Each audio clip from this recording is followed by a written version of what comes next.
అందరికి నమస్కారం అండి. ఈరోజు చాలా హ్యాపీగా ఉంది. జనసేన పార్టీలో నేను చేరటం అనేది చాలా చాలా చాలా ఆనందంగా ఉంది. అంటే సామాన్య మానవుడికి ఏదైనా ఇబ్బంది వచ్చినా, ఏదైనా ప్రాబ్లమ్స్ వచ్చినా ఎక్కడికి పోవాలో తెలియనప్పుడు ఒకరు వచ్చారండి, ఆయన పవన్ కళ్యాణ్ గారు. సో ఆయన ఎప్పుడు మీతో ఉంటారు, మీ గురించి నిలబడతారు, మీ గురించి ఫైట్ చేస్తారు.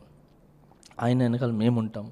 ఐఎమ్ వెరీ హ్యాపీ ఇక్కడ రావటం, ఆయనతో కలవటం, ఈ పార్టీలు చేయటం చాలా చాలా హ్యాపీగా ఉంది. And thank you so much Kalyan అన్న. చాలా ఒక మంచి హగ్తో ఎనర్జీ తీసుకొని నేను దీనిలో రావడం జరిగింది. So thank you so much. జై హింద్.